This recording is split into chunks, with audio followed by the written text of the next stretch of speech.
Team USA escapes Serbia, and this is how it sounded at the end of the game. Micic's going to have to hurry. Bogdanovic puts it up. Short. And the United States, trailing by as many as 17, back from underneath the grave, advance to the gold medal game. 95-91, your final score. Steph Curry, magnificent. 36 points and heartbreak for Serbia. Noah Eagle with the call on NBC with Dwayne Wade. Team USA, 7 minutes to go. You're down 11, and you're searching for answers. And Dwayne Wade said something really interesting. He said, forget your offense here. Pick and roll. That's it. And there were times when Kevin Durant said, I don't even need the pick. I'm going to go. And that's probably a new way of saying, I don't need the pick, but I'm going to roll. And he certainly did. Steph Curry was wonderful, but I was worried that he was great in the first half, and they were getting blown out. And then all of a sudden, LeBron became LeBron, and KD hit some big buckets there. Devin Booker, Joel Embiid played really well. I think the big difference was the defense in the second half, because the first half, Serbia was hitting shots. And if you're going to beat Team USA, we talked about this from the beginning, you have to hit threes. If you hit threes, you can stay in the game with them, and that's what Serbia did. Plus, Joker got in foul trouble. He wasn't great yesterday. And LeBron, when he wants to get that full head of steam, there's nobody you can stop him. Michael Jordan has even said, if LeBron gets going to the hoop, going right, I couldn't stop him. And he's right. That's true. But Steph, proving he's the best shooter who's ever played basketball, and KD he's just a sniper. He's just a bucket. But you're watching the game, and I kept thinking, okay, how did you get down 17? I know we can applaud them that they came back. And we thought at the beginning of the games, I said if they're going to lose, it would probably be to France because it'd be a home court advantage of sorts. Now you got Rudy Gobert, who's been benched, and Victor Wembanyama hasn't been really the star yet, but that's your gold medal game coming up. Here is Steph Curry after his historical performance. It's everything I imagined it to be. Obviously, this is my first go-around in the Olympics. Knew we were going to get challenged by a great Serbia team, and to have to beat them 3 times this summer was going to be tough. I just kind of got lost in the moment of understanding how big this stage is and what's at stake for this team. And it was special. It was the most fun, I've had in a very long time. And, to dig deep like we did with this group and get a win, special. So I'm kind of basking in that right now. And obviously, we got another tough challenge, France on their home court. So Steph was 9 of 14 from three-point range, finished with 36. That's one shy of Carmelo's U.S. Olympic record set against Nigeria, and Melo was there courtside. But LeBron had another triple-double, the only player in Olympic men's basketball history with multiple triple-doubles. When he wants to, he can still be the best player on the floor. It's just he can't be that consistently, and you saw that. You've seen that so far. But when he wants to, he can still do what very, very, very few players can still do, even at his age of 39. So now you got Team USA going against France for the gold. It was fun, but should it be that close? And I'll give credit to Serbia, and Charles Barkley said it yesterday. He said, this worries me. This game worries me, because he thought Serbia was mailing in the first 2 times they faced Team USA. And he was right. Because they're not going to show their hands. It didn't matter until you get to the knockout round. So what Charles was saying was true. Serbia was sort of going, yeah, let's go through the motions here. Oh, we got beat. Okay. And then you get into that moment when the game really matters. And you could tell Serbia knew, let's get them, get on top of them early, and make them panic a little bit. And Team USA didn't panic. Yes, Marv.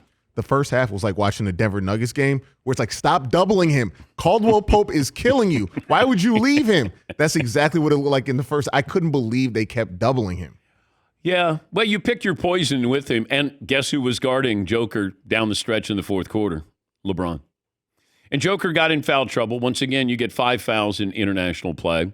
He didn't dominate the game at any point, but there's always that threat of he could. But they never allowed him to have one of those Joker-like triple-doubles where he's getting, 30, 20, and 15. But they hit big shots, and I expect them to beat France. I'm curious, though, the philosophy. I'd like to know what Steve Kerr's going to say to them right before the gold medal game. Hey, guys, how about we take the lead after the first quarter? How about we lead at halftime here? All right? Because there were a lot of people on social media. They had already given the victory to Serbia. And Steve Kerr getting out coach. I mean, it was everything. LeBron's, they were calling him because if they were going to lose that, they were going to get the. I was like, wow, boy, that, and then it changed quickly. Changed quickly. Yes, Paulie. I have kind of a two-part question. When there's about 8-9 minutes left, I didn't think it looked good for USA. It looked really bad, clearly, and I was like, I don't think they're going to pull this off.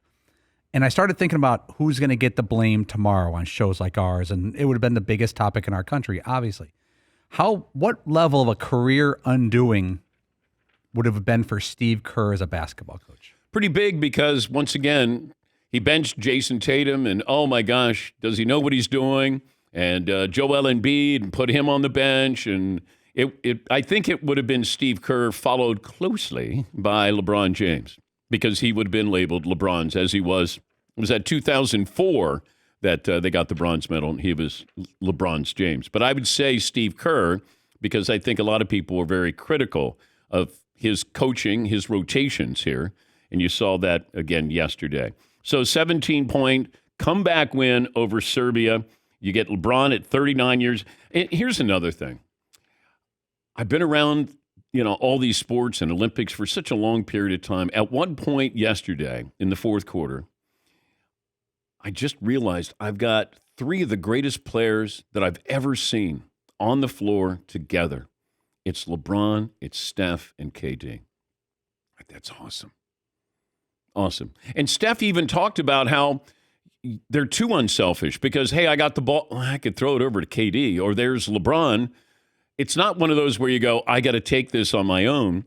But I'm watching that and just kind of savoring the moment of we're seeing three of, let's say, top 10, top 12, 15 players of all time.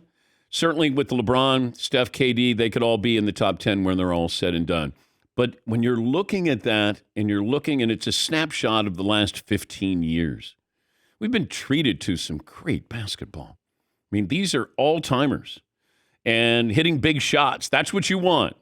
But Steph Curry doing what he's doing, and there's nobody else on the planet like him. But then there's nobody like KD and there's nobody like LeBron. Those are three unicorns in a game that doesn't produce many unicorns. There's a lot of wannabes. They want to be like somebody else. Those three are all different than anybody else who's played the game. And I took that in as almost like a postcard from Paris. You're seeing those three on the floor. And we won't see that again. And this is Steph's first Olympics, which people still go, no, that can't be true. It is. Getting caught up on international play, your first Olympics, you're down 17, and he was the star until he needed help, and he got help. But Steve Kerr talked about the win afterward. Do we have Steve Kerr? Kevin Durant? Okay, we'll take Kevin Durant. We dug deep, being down 15 that late in the game. I think we were down, 15 with like 11 seconds to go in the third. And the fourth quarter dominance that we showed, I think we won, 34 to 15, 14. And by our defense and getting out and running transition, we barely called plays. We just played off of each other well. Steph Curry, we talked about each game, somebody have to step up. It might be your night. And he came and had the best night out of anybody the whole tournament. So incredible to watch him knock down shots to keep us afloat. Bron playing extremely hard the whole game. It was incredible, man. Joel was insane tonight. I just love what everybody did. I like when somebody who's great compliments somebody who's great. When KD is just saying, look at Steph, look at LeBron, look at Joel Embiid, while he also was great as well. But to be able to see something like that, the talent that's out there, but also producing as well. The women's basketball team is giving 15 to Australia, if you're following that. I was curious, Jason Tatum didn't play again.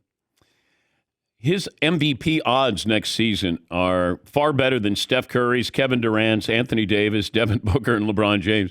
All these guys are, I mean, crazy.